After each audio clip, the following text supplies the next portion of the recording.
Okay, good morning, everybody. How's it going? You are here as part of our Microsoft Summit today. This is Power Up Your Prompting, and we're going to get rolling in just a sec. But first, Anu's going to do a land acknowledgement. Good morning, good afternoon, good evening, everybody. My name's Anu Bari. We are hosted on the lands of the Mississaugas of the Anishinaabe, the Haudenosaunee Confederacy, and the Wendat. We also recognize the enduring presence of all First Nations, Métis, and Inuit people, and I am hosting from Toronto, Ontario.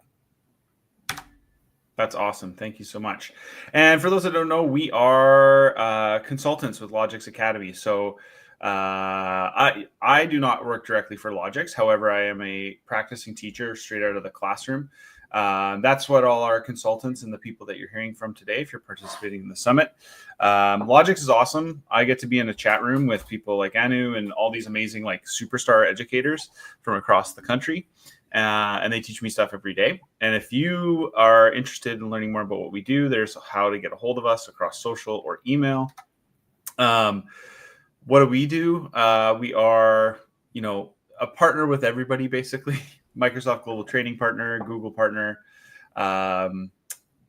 Apple Professional Learning Partner, Minecraft, Canva, Ozobot, Metata Studio. It goes on and on and on. So Logix does a lot of stuff. If you're interested in any of that stuff, any of their STEM products, I will say that they are very good about picking stuff that's ready for the classroom and not just stuff that exists. So their 3D printers, I've actually been on site when they've unboxed 3D printers at some of our destinations, and they are tremendous products. And they are ready for the classroom because they've sort of vetted all that stuff, and they will support you along the way as you learn how to use them, not just ship you the thing and leave it to you. I can 100% attest to that, Danny. I've bought stuff for my board, and they have been nothing but tremendously fabulous throughout the whole time. Yeah, totally. 100%. Because getting the thing is part of the process, but using the thing is the real hard part. So they're there for you along the way and offer training either, in person, remotely, pre-made stuff, all that good stuff. As we're getting started today, so copilot.microsoft.com is where most of you should be using our large language model of the day. If you head over to copilot.microsoft.com and log in with your district credentials, and I'll tell you why we use district credentials or board credentials, depending on what part of Canada and vernacular you're using. I'd love for you to type a prompt that you're going to use in school next week. So something you're going to have to accomplish next week, either a lesson or some part of the business of education that we'll deal with. Throw that in the chat for us as we're getting moving, and we'll see how we can evolve those prompts over the course of the chat. Usually we get like some pretty simple prompts at the start, and then my goal today is to show you how to sort of evolve a little bit of that. And that's me. I've got this fancy certificate under my name now. I'm a Microsoft Innovative Educative Expert for 2025, 2026. My day job is I'm a teacher, librarian, and technology integration specialist in Castlegar, British Columbia, Canada. For those that don't know, that is exactly 7.5 hours in between Vancouver and Calgary in the middle of nowhere. I was just telling Anu, I have turkeys in the parking lot at my school, and I have to dodge caribou driving to work most mornings. So that's the size I'm coming from. It's a 7 to 12 school, and I also run a media and performance and media academy where students make films and get ready for the film industry in BC, which is very fun. And we have Anu with us. Good morning. I know I already said that. Anu Bari. I'm from Toronto, Ontario. I'm with the Toronto District School Board, but I'm also a Logix facilitator. So like Danny said, I do workshops and so forth for them. And I'm really excited to hear what you have to say about prompting, because I know my prompts for AI could definitely be a lot better than what they are. I think everybody is evolving all the time with prompting. And I've got some like really, really long ones that could actually be better. I think even too, now that I've like put them in the slideshow and I've I've made them part of the thing, and I'm like, oh, I should have done this. I should have done that. If you want to stay in contact, my Blue Sky link is there. That is my preferred platform. I'm also on LinkedIn, and Anu's got is that Twitter or Blue Sky? A Blue Sky. I'm also on Twitter, although not as much anymore. Instagram, and I am also on LinkedIn. Perfect.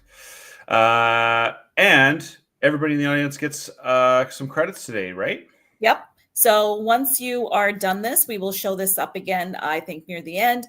Just for Microsoft to thank you for being a part of this. You can get a AI skill building certificate, which if you continue on like Danny has done, you can become, what is it called, Danny, or your role right now with Microsoft? I'm a Microsoft Innovative Educator Expert. So there's a couple tiers to it. So I applied into a thing. There's 22 in Canada.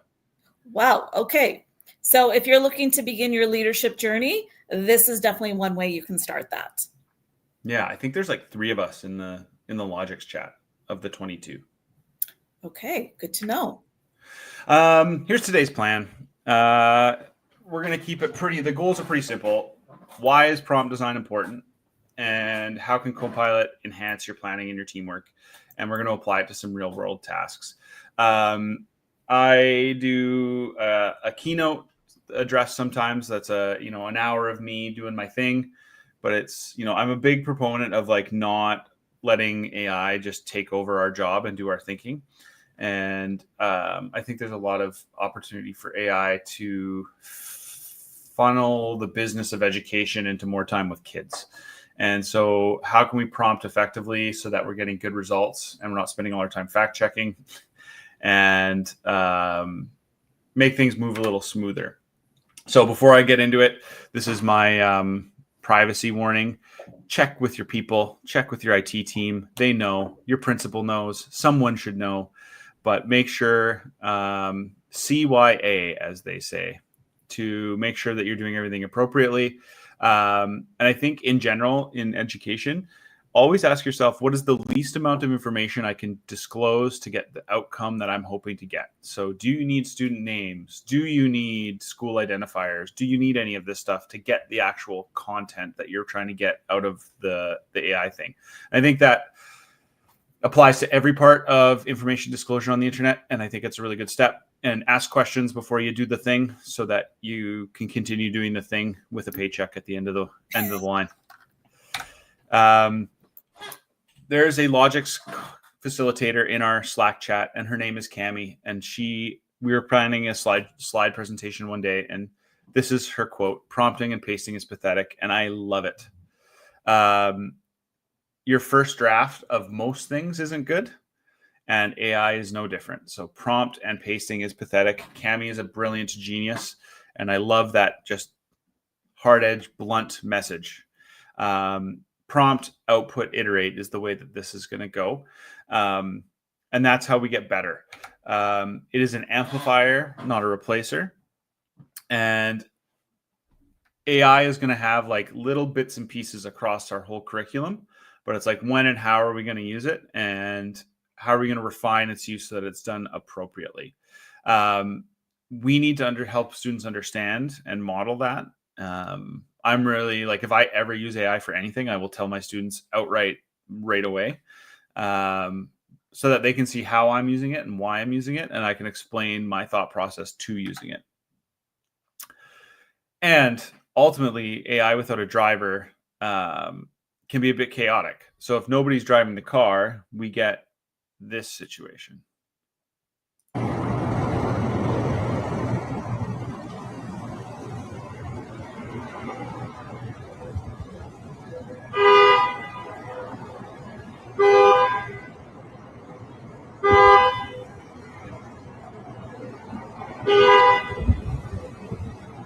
So for those that don't know, these are Waymos who do not have drivers coming back to charge at their charging parking lot.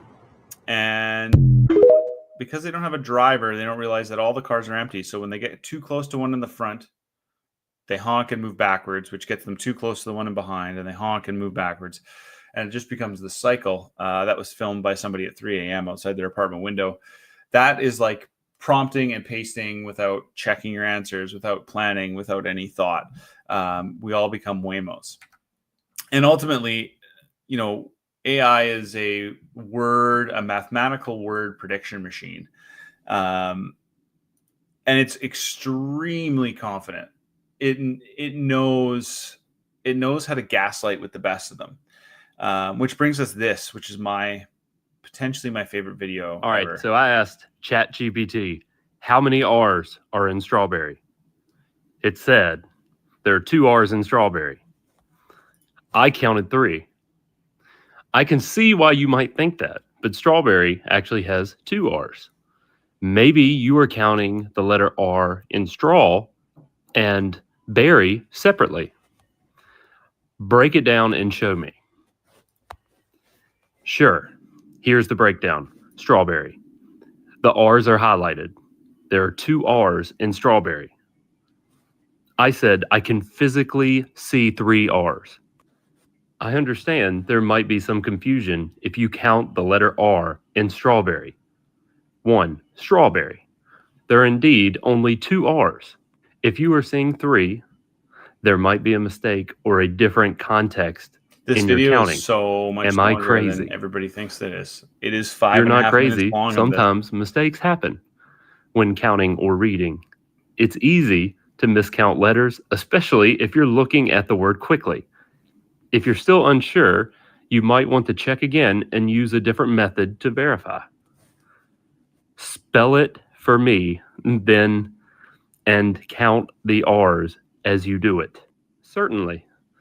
Here's the spelling of strawberry with the R's counted. Strawberry. Containing the R's. First R in strawberry. Second R in strawberry. There are 2 R's in strawberry. What about the R before the other R in berry? I see where the confusion might come from. Just gaslighting. The sequence. Just gaslighting the poor guy. And you can see here on the right-hand side, I've got, I asked the question in 2 very slightly different ways, and it gave me 2 completely different answers. So if I put the apostrophe in, 3 R's. If I don't put the apostrophe in, 2 R's. That is AI in a nutshell. It does not know anything. It's just using an algorithm to predict what we think will be the most likely answer. And, the next model is going to solve it. ChatGPT 5 or Copilot or whatever the next version of AI is going to solve it. Unfortunately, no. So this is the first thing I put into ChatGPT 5 when it launched in the summer. How many bees are in blueberry? Unfortunately, there are 3 bees in blueberry. Still not on it. So what do we do? Well, my first stop is always to go to my students because they're smarter than me and they are better people than me, and they're going to lead the future better than I ever could. So when I started presenting on AI and started talking about like prompt design and how to use it well, I went to one of my old students, Adriana, who is at the University of Victoria. And I was like, hey, you're one of the good ones. Like you're pretty on it. You're not a cheater. What are the youth doing with this tool? And how does it work for you guys? She goes, okay, here we go. So she's like, you know how you write your notes in a Word document or whatever over the course of the semester, and they're just kind of scattered and you're like frantically typing or writing for the whole semester. So she's like, what I do is I just put them all in one Word doc and then I upload it to ChatGPT or Copilot, and then I just have it organized. And so one of the prompts she uses, I've sort of replicated here. I am preparing for an exam and need to help organize, collate, and simplify my information into easier to use study cards. Can you help me look over my notes and do that while organizing around major themes, ideas, if you notice them in the text? And so here comes, a semester of history of Egypt notes for her. And then out comes her topic headings. And then I went back to her and I was like, hey, you should ask it what essay questions would probably appear on an exam for this content. And so she did that. And then out comes these essay questions. She used them to study. And then this is her actual email back to me. Damn, some of those essay questions were very close to what he actually asked. That's impressive. And when she was emailing back and forth with me, she's like, I bet he used ChatGPT to come up with his essay questions. I was just going to say that, Danny. Did the professor use ChatGPT to come up with an essay question? Totally. And it's like, maybe. But I was like, oh, Adriana, do you consider this cheating? And she was like, absolutely not. Like, no way. Like, I'm just helping it organize my process. And she's like, what value is it in like shuffling papers around in my dorm room, like staring at stuff when I can just like have it collate that information for me? And get me to work and get me to studying faster. And I remember what it was like writing term papers in my dorm room when I had like upside down library books and sticky notes and all kinds of stuff in my process. And I would have killed for something like this because my penmanship was not it when I was writing notes in history lectures. And so that was one example she gave me. And then I was like, what else are you guys using it for? And she's like, well, my teacher gives us rubrics for our essays. So I pre-grade all my essays before I turn them in. And so she would put her essays into Copilot or ChatGPT and say, here's my teacher's rubric. Here's what it's worth. Grade this essay against the teacher rubric. And then this is where this is why the kids are smarter than us. If you only had 1 hour to improve your essay and aim to achieve a better result based on the rubric, here's how to spend that 1 hour editing. So she's like, I have 90 minutes to turn this essay in. I want to spend an hour fixing it. How do I fix it? And so it's like, work on your argument, do your evidence. So helping her time manage herself down. And again, I asked her, I was like, do you think this is cheating? And she's like, no way. And I was like, well, do you tell your professors that this is how you're doing it? And she's like, no, I'm scared of doing that. But I don't think it's cheating, and I don't think it's academic dishonesty. And I think she's just leveraging the tool in a really interesting way. And it kind of comes from the question she was asking it. She's not asking, can you write me an essay? She's like, here's all this data of this problem I'm having. And now can you help me sort of move it along? Or, hey, I've got all these words that I've taken over the course of the semester. Can you help me move the words in the right direction? And so the youth are right. They know how to do this. And they're teaching us old folks how to. And so I think models are emerging now to help us older folks, or us teachers, us professionals. How do we actually do this as well as some of these kids are doing it? So there's lots of different models. I'm using an acronym from a Google training program, which is PARTS or PARCS. I actually like PARCS better. That's my modification. More accurately, it is one of our colleagues from Slack, from our Logix team, Darren Malte, sort of made this little modification. But all your prompts, so if you think about that prompt I had you type at the beginning of the session, now you're going to think, can I rewrite it with this structure? So persona, really important. Who are you? What grade level are you? What curriculum are you teaching? Put yourself into a situation. I even put I'm at a rural grade 7 to 12 school, British Columbia, teaching this curriculum. My role as a teacher librarian, I'm currently teaching, comparative cultures 12 or world history 12. And Copilot's smart enough that it's going to go out and it's going to understand that curricular reference, and it's going to reference those original curriculum documents. And then what is your aim? So what is your objective? Are you modifying an activity? Are you differentiating an activity? Are you, are you grading your thing against a rubric that already exists? And who is the audience? This one's super key. So if you're someone, if there's anything nobody ever argues about in terms of what AI should be used for, report cards seems pretty universally something that everybody's like, yes, that is okay to generate with a large language model. So, but if you don't put an audience or a recipient in to your request for a report card comment, it's going to be full of teacher speak and jargon and words that we use like IEP and IST and all these sort of things that are EduTalk that a parent's going to look at and be like, what the heck is this thing?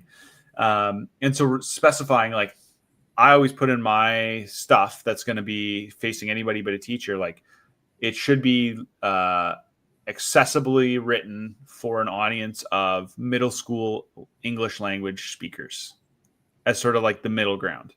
And then the Google training program has theme, but I use the word constraints because I think putting rules on the LLM output, the ChatGPT or Copilot output, actually is really helpful. So is your class 45 minutes versus 90 minutes? Is it a 1 block thing that you're coming up with, or a 2 block thing you're coming up with?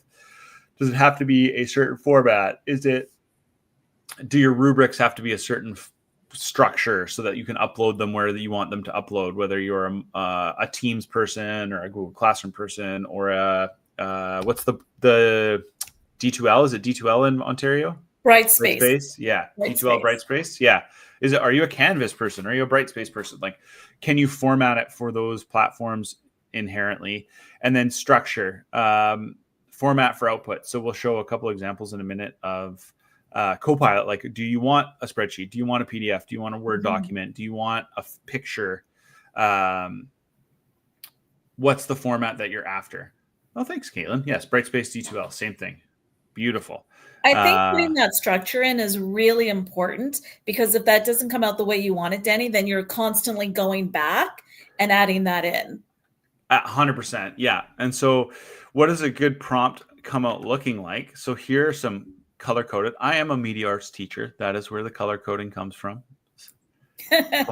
Following my visual hierarchies here.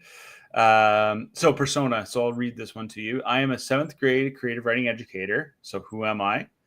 Composing a class communication regarding expectations, what my goal is for students over the summer. Recipients. The message should be about 75 words long and encourage students to establish a daily 30-minute blah, blah, blah. Constraints, the rules. What am I doing?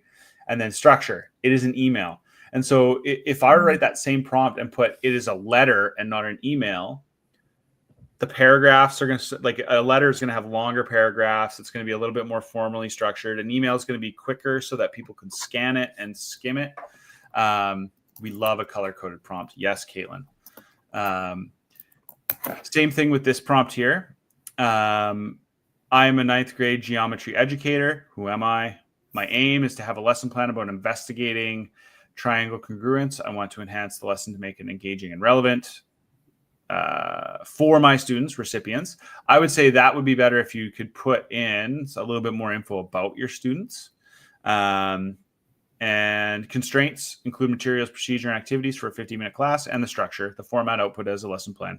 So I always run into one of the things that I always forget to do when I'm doing stuff is I always ask for like ideas or whatever, and it formats it for me, the teacher. Yep. And I always forget to put like, make the student facing, this is a student facing document. Do not include teacher instructions. I have never thought of that. And I'm constantly erasing stuff and editing after. I've never thought of that. And it's like, this is not for teachers. This is for a student. And so it erases all the like, hey, here's the procedure. Here's the next, all that kind of stuff. So that's parks. So we're doing shots, examples. So it's a little early for shots, but we're going to give it a shot. I have a new kid, so I'm practicing my dad jokes. So I'm a middle school teacher. I need to promote auditions for our winter play to incoming 6th graders, generate an eye-catching flyer with no more than 25 words to compare reference school. That seems pretty good. Hit enter, away you go. What is missing? What is missing from that request? You're putting up a poster. It's going to generate a poster. You've said your audience. What is your audience? If you're reading that poster in the hallway, what don't you know? Anyone in the chat have an idea of what's missing? We're going to have auditions, but when and where are the auditions? Yes. What play is it? What's the theme? Where's it being held? All that other important information. Yeah. The actual information that you need. Yeah. When, where, how. So that's zero shot prompting. You're just like, okay, AI, just like make me some slop, right? Like just make a thing that is an approximate looking poster for something like this. Whereas if you do a few examples, like I am an environmental science teacher planning tasks for a field trip to a watershed, help me plan tasks for the field trip, things that are example tasks, things that I'm already thinking of doing, watershed selfies, water sampling. And that's going to give some structure to the response so that it can sort of slot into what you haven't seen or what opportunities are being able to be leveraged there. So you take that Parks prompt and you add a few concrete examples, and suddenly you're really cooking on good responses. Not great responses, not perfect responses, but now you're starting to get to the point where, okay, now things are starting to be, you're at a point where you're not going back, which is, I do it too. I know, like erasing everything, editing everything. That is the best place to start. And then you iterate from there because you're like, oh, I forgot this, I forgot that, and keep getting it to generate from that point. So Parks plus shots. So if anybody wrote a prompt while we were getting warmed up here and you want to revise it as we sort of carry on and drop it in the chat, then everybody that watches the recording later will have all these great teacher prompts that they can copy out of the chat and put into their own life and see what they can iterate on. But Parks plus shots makes better prompt. And so what does that look like in action? So I have too many slides. I'm going to admit it. I have too many slides and too many examples. And I get really excited and I start talking really fast when I get into some of them. But we're going to take a look at like how does this look in action? So let's start with kids. So a study tutor and assessment coach. So there's a couple ways to go about this. So one thing that most school boards are talking about or have like started to think about is like, how do kids start to interact with this technology? There was a story yesterday about a board in Manitoba that's like getting rid of homework because everybody's just using AI. So how do we like build smart prompts so that homework is still a thing, out of school learning still a thing, and kids are using it to some effect? So summative learning and summative tasks, exams, tests, all that, those are still things, and they're still going to be things, and those are going to happen in school, and those are going to happen under supervision, just like tests always have. But AI could maybe play a role in helping kids prepare for that in a way that is, I would say, not cheating. So this is like a first draft of a system I came up with for this. So I can read my prompt to you here. It's quite small if you can't see it, but my slide deck, if Anu can drop the link to my slides, and then you guys can see it a little bit bigger. So here's a prompt I wrote that a kid could take home and use on AI. I am a student preparing for a test on World War II tomorrow. Can you please give me the definition of one of the following terms at a time to quiz me and help me study for my test tomorrow? The terms will be pasted below. Please provide me a definition or summary of the term's relevance to World War II, and ask me to respond with the correct answer. If I respond correctly, please ask me another. And so what I'm doing is I'm turning Copilot into a game for the kids. So let's get started. Here's the first one. This battle was a significant turning point in the Eastern Front of World War II. It was one of the deadliest battles in history, with fierce fighting between Nazi Germany and the Soviet Union. The battle ended with encirclement and surrender of the German Sixth Army. What was the name of the battle? Me, being the history dork that I am, Stalingrad. Correct. If I'm correct, ask me another. And then it goes, and you can just go on and on and on and on. And it's now you've got this quiz bot that's going to ask you essentially flashcards or definitions or answers endlessly. And if a kid goes out and like finds the answer on the internet, is that cheating? I don't really think so. I would call that learning and studying. It's just transforming what used to be a different method into a little bit more of efficient. It's a good, like, I also like the fact that it's like a randomizer. Like they can't, it's going to be out of order every time, but we can make that even better is what I thought. So what if in Teams or Google Classroom or Brightspace D2L or whatever you're using, you give them, in this example, I've got a sample quiz. So you have a document to upload. Okay. So my teacher has built me a vocab definition sheet. My homework is to upload it to Copilot and have you quiz me on the vocab list. So my thought being was like, there is a chance if I'm just giving the terms like I did on this slide, it could hallucinate incorrect answers about those terms. Yes. So if I give them the sample chemistry quiz with the definitions built in, then the answers will only be correct. So please ask me the definition of the word, provide 4 possible multiple choice answers, and then ask me to correctly identify the right answer. If I get it right, ask me another one. And if I get it wrong, let me try again. If I get it wrong, guess wrong twice, explain it to me what the right answer is, and then ask me another. Are you ready? I am uploading the file to use right after this. So that prompt is the homework. So go home, copy and paste this prompt, and upload this file to Copilot or whatever the tool that your board is using, and let her rip.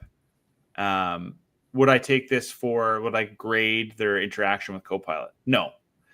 But this is the homework, right? And so you can see on the right-hand side, it has these definitions that I know are good because they're coming from my work. Yeah. And so the opportunity for hallucinations is reduced. And like, that's part of the learning with students, right? It's like, why am I giving you the file? Here's why I'm giving you the file. It's because I vetted the information. I'm the content area expert. Though if you're learning chemistry from me, I don't know. But there's a great opportunity there to do some modeling, get kids using the tools effectively, and teach them the dangers of just trusting what comes out of it, right? Like, I've prepared for this to be wrong at some point. Danny, can you just quickly explain, perhaps to people who don't know what hallucinations are? Sure. So hallucinations are that there are 3 bees in blueberry. So like a hallucination is LLMs or ChatGPT, like large language models. I prefer that term to AI personally, but all they are giant math machines to guess the most likely word to appear next. And so they actually don't know anything. They're just guessing. And so the rest of the internet, like, they're trained on the internet, which is bad. Like, the general internet information ecosystem is not great. And so if there are more incorrect, like, for example, if there's more incorrect information than correct information about a certain topic on the internet, then logically it would predict the wrong words to appear next. Or if it's there's more sexist information or biased information, definitely, right? Yeah. Then it's going to predict biased information to come out on the other side. So that's why you get into these situations where it's like, there's, whatever the 3 R's and 2 R's in strawberry or whatever it happens to be, because it doesn't know, it's just predicting based on what it thinks. And so I've seen some really bad ones with history stuff for sure. Yeah.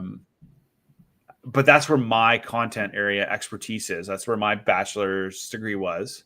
That's why we're the teachers. Yes, exactly. 100%. And so this example here is a really great opportunity to have that exact conversation with kids. It's like, here's why it's going to be wrong. Yeah. And here's why I'm going to like put the time in to make sure that you only get the right content. And this is what I mean. It's really good at moving words around. And so I'm giving it the words that I want moved around. I'm not letting it guess across the whole internet. I'm letting it guess across my vetted content.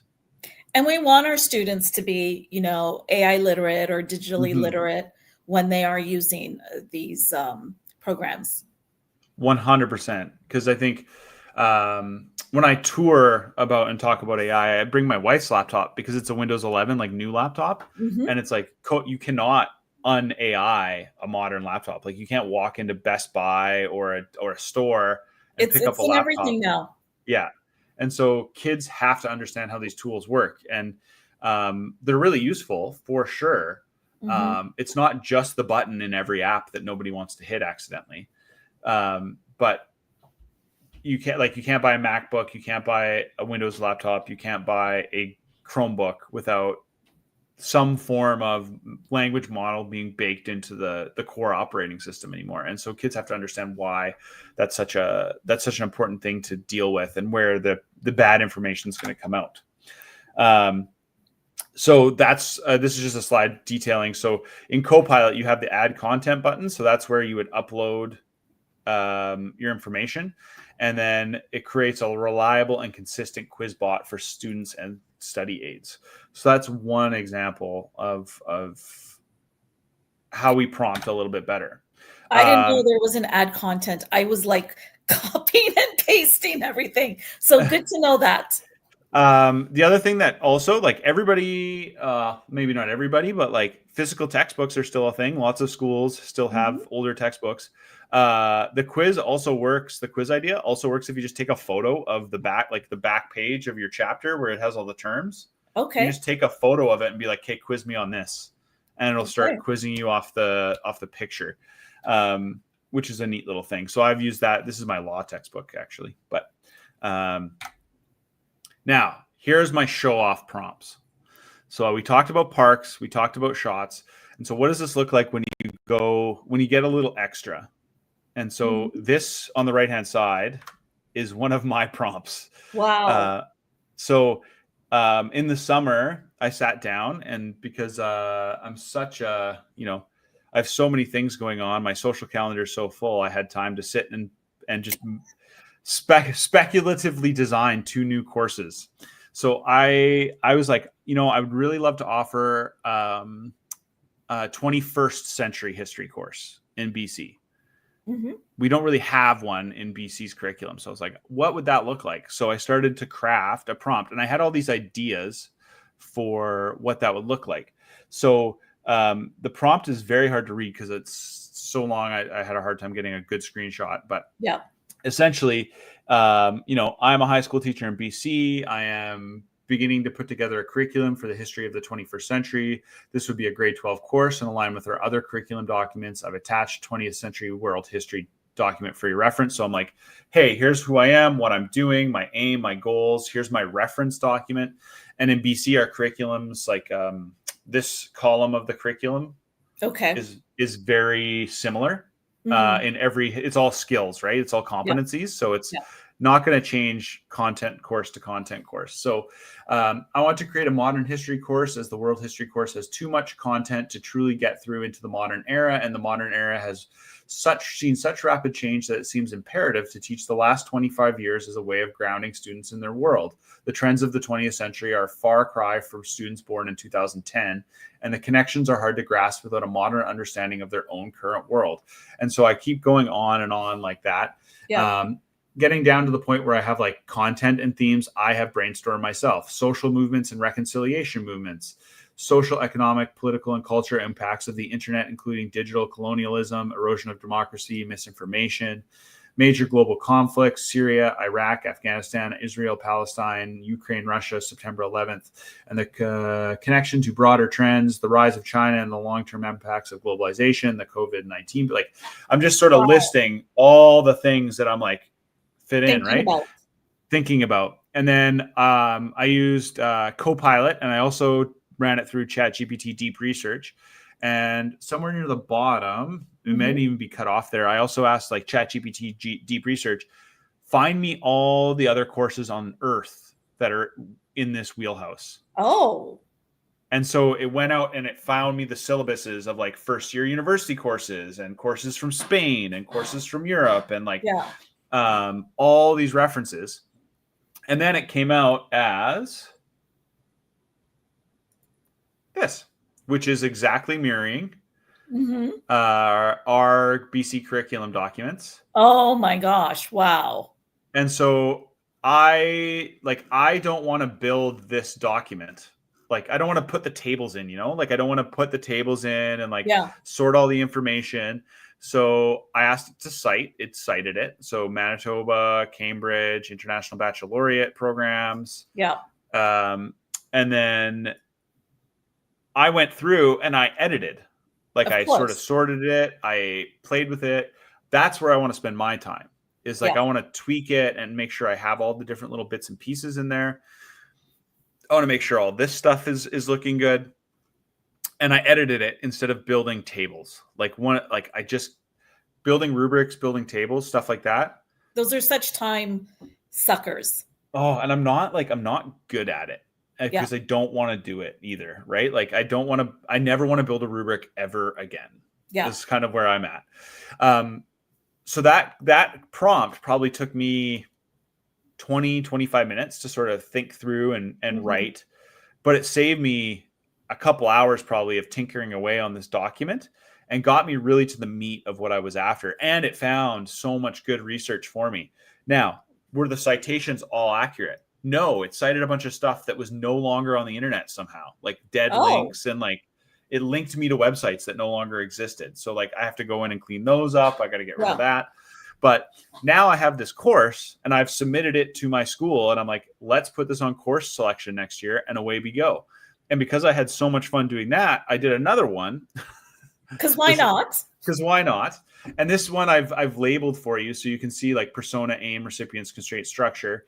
So there's two things I thought about, which was with the history course, it's like, the longest war in Canadian history is something we don't even really teach in high school, which is Afghanistan.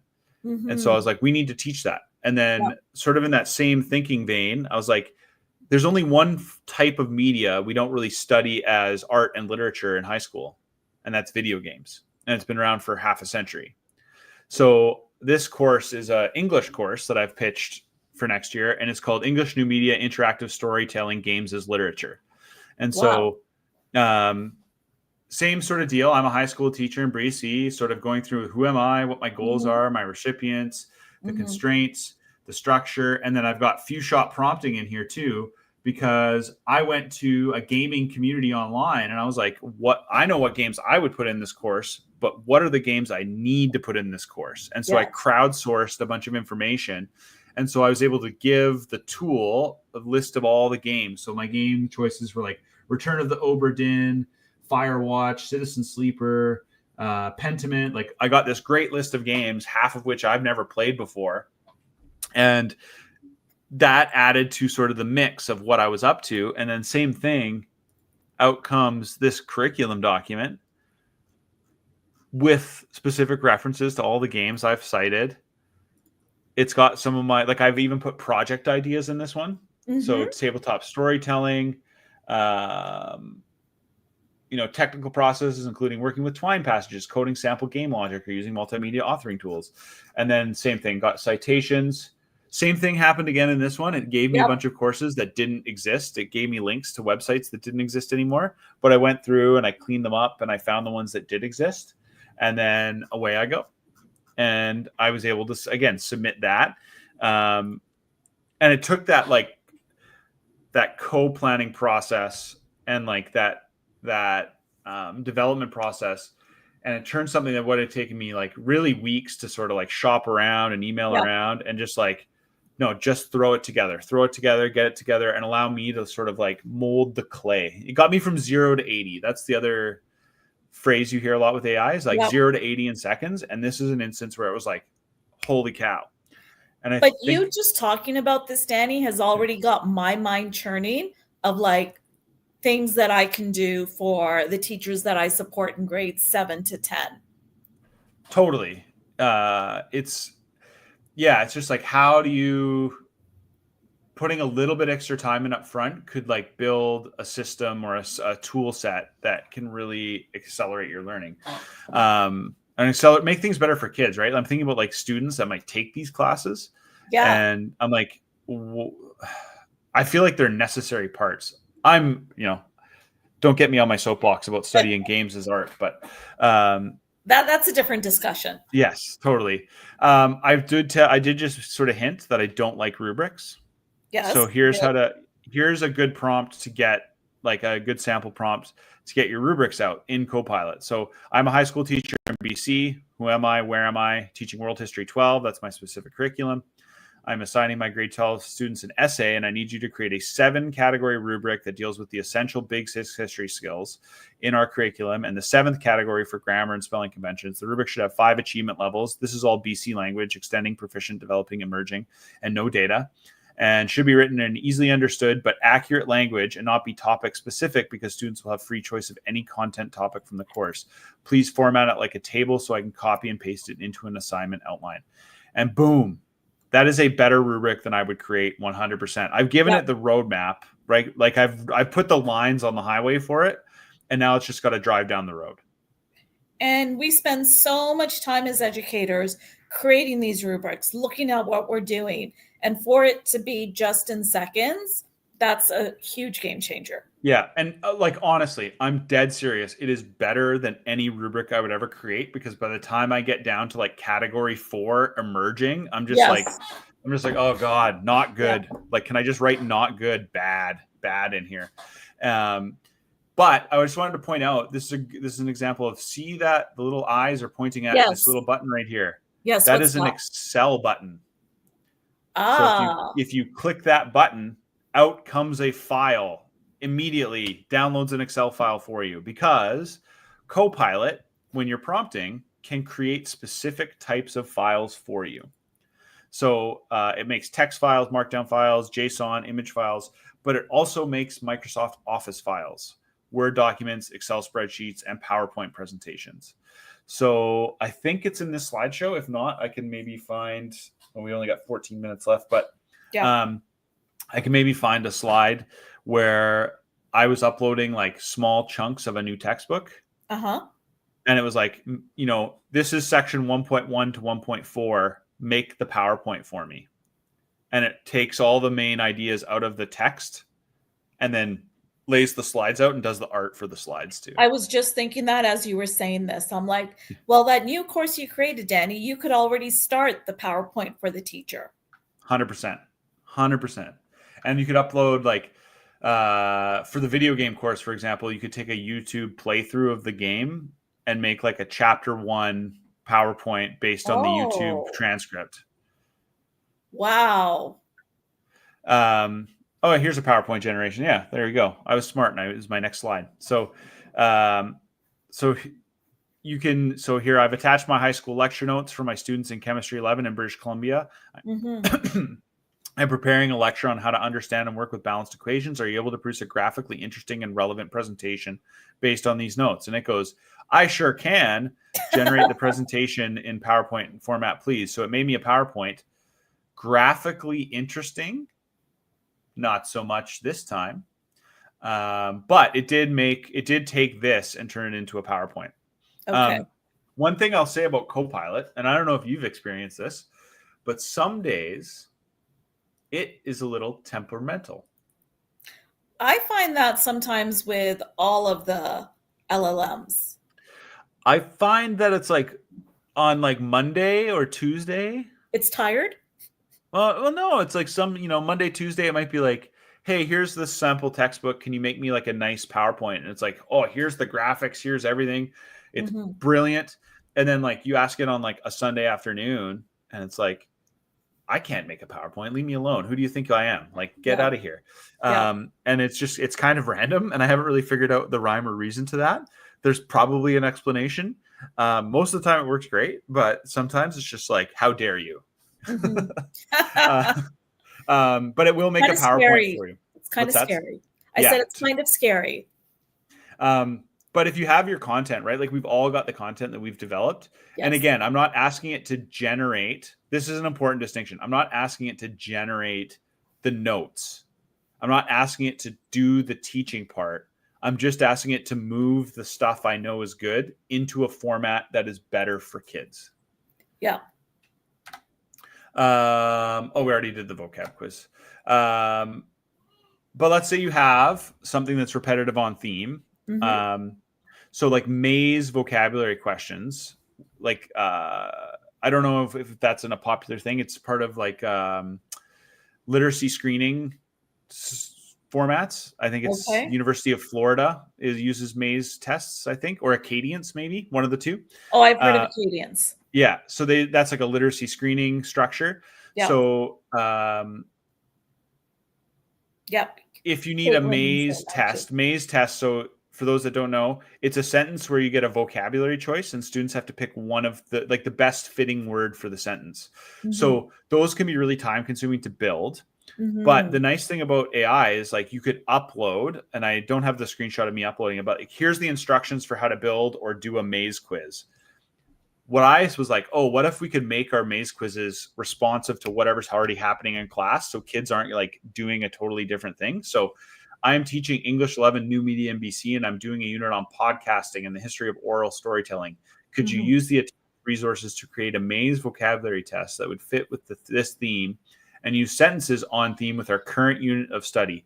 Please make it 10 questions with 2-word options per question. So out it comes, and it's going to ask me questions relevant to the content that we're actually learning in class that day. So instead of me trying to manually create maze Yeah. quizzes or handing them prepackaged maze quizzes that don't have anything to do with anything else that's happening, I'm fusing the two outcomes within my classroom and saving myself time, because this is going to be mostly correct. It's also the type of thing that if you're the teacher and you're looking at it, you should be able to like quickly see the mistakes, Yes. because we all use words and language. Yes. And then it gives you your little answer key as well. And so this is like something that like, it's one of those things that like we all do in our classroom where it's just like practice is kind of the name of the game. Yeah. And they just have to do a lot of it. And ultimately at the end of the day, it's not going to be like an answer key. It's not going in your grade book every single moment. It just is something that you got to like make it.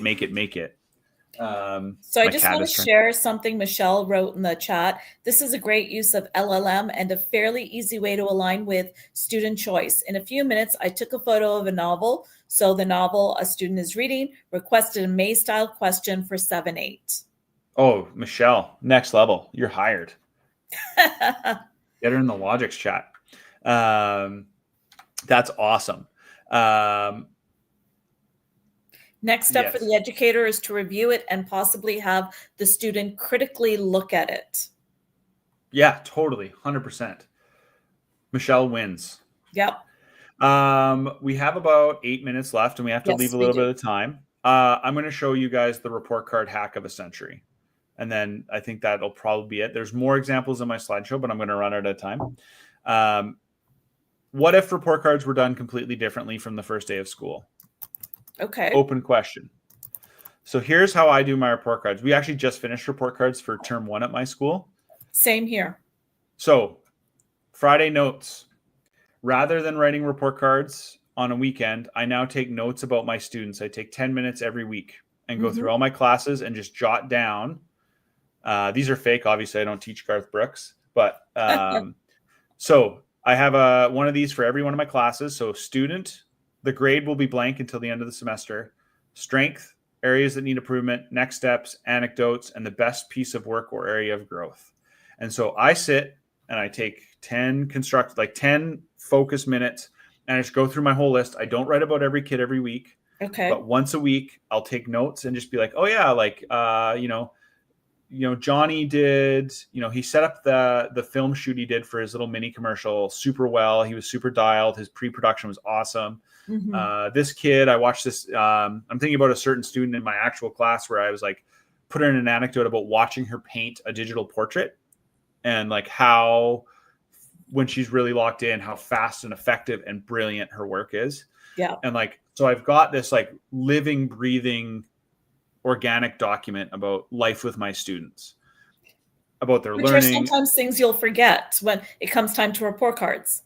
Yeah. How am I going to remember that I literally wrote the date on that one. It was like November 6th or whatever.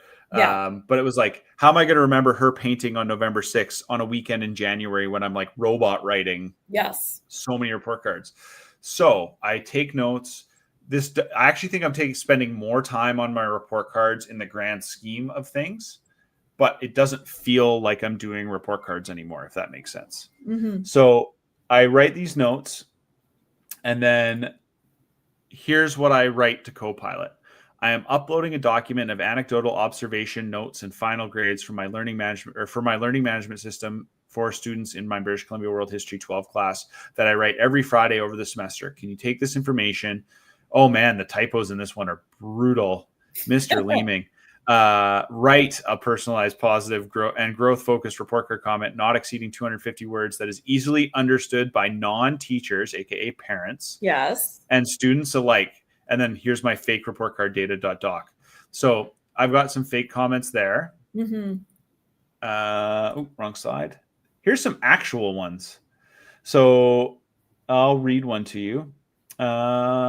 Is an incredible tradition. So-and-so is a traditional artist, incredible traditional artist transitioning to graphic storytelling through comics using the Adobe suite. His passion for visual art is evident, and he could pursue this as a career. To maximize the skill development, so-and-so should focus on using a PC for full control and potential of his artwork rather than defaulting to their iPad. His graphic novel design was a massive passion project, and he should be proud of his commitment and focus. Increasing the pace to complete projects by deadline further enhances his growth. And that was generated in about 5 seconds. Yes. So I upload that, I read them, I just tweak a few of the comments, and I'm done. Yeah. So instead of spending hours and hours and hours on a weekend and basically losing that whole weekend to report cards, I actually think they're kind of better in a lot of ways. Totally. I think I have another example. You had so much about that student that was so specific. That's copy and paste of I do of like expectations and whatever. That is so much more that you know your student. Yeah. And I think it's like bringing the organic experience of working with kids into a more, like I'm using an inorganic tool to make it a more organic comment. Yeah. Here's another one. So extremely, so-and-so is extremely comfortable in the media art space and has shown remarkable growth, particularly in graphic design. His leadership and quality control on our district film projects have been invaluable, demonstrating maturity and teamwork. However, he has a lot on his plate and needs to manage his time and commitments to avoid burnout. He should consider prioritizing tasks to ensure sustainability. His work on district video projects was exceptional, showcasing his ability to lead and produce high-quality video content. That defines, I know exactly which kid that is, even though it's crossed out still. And that defines that student. And so this is like just flipping the process on its head. Yes. And I made reference at the beginning, like nobody really, when AI comes up, there's lots of conflict in like how we use it in schools naturally. Yeah. The one thing I've never had an argument with anybody about is report cards. Everybody's like, yes, that's fine. Yeah. The way you've shown it here, Danny, makes so much more sense than when someone says, I use AI or LLMs to write my reports. Totally. And I think it's like I said, I think I'm doing more work, but it doesn't feel like work. Yeah. It's probably more minutes, raw minutes of just my life, but it's a much nicer, natural process. If you are somebody that works with, you got 3 minutes. Yeah. If you're somebody that works with differentiated learners, I have like a whole section here on IEPs, differentiation. This one is like same thing. You upload a class. So this is really fast. Create a class profile at the beginning of the year. Generic student name, strengths, stretches, interests, and their designation. Yep. And then you can just upload that file and paste any lesson plan in, and it'll differentiate the lesson for every single kid in your class instantly. Wow. So like if you have like student one, this is ugly because here I'll show this. This is an ugly version of it because it pasted without the table, but it's like, student 5 has a learning disability, student 9 has a speech and language impairment. If you write a good prompt, hey, I'm uploading this class profile and the lesson plan is going to appear below. Can you please differentiate and make an inclusive plan for every kid in this class profile? And then boom, boom, boom, boom, boom, out it comes. And then you go, hey, can you make the graphic organizer for student 9 and student 5? Boom, out it comes. So you're doing this in the same chat, right, Danny? Yeah. But because you have this Word document of the fake class profile, you can just upload it anytime. You can start a new chat, upload it, be like, hey, I'm teaching this is like a Renaissance example. So like I'm teaching a lesson plan on the Renaissance. Here it is. And I need to differentiate for this specific group of students. And if you do that little bit of upfront work at the beginning of the semester and get that class profile built, then all of a sudden you're differentiating instantly for the rest of time. I think we're almost out of time, Danny.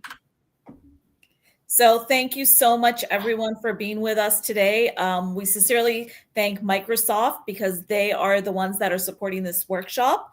And so as part of their commitment to fostering a broader understanding of AI, if you would like a certificate for your own records, or if you need that for the school board that you're in, please go on there. There's the QR code, or the bit.ly link is right there as well. And you know what? Like, even if you don't need this information, keep a record, because you never know when you're going to need this at another time.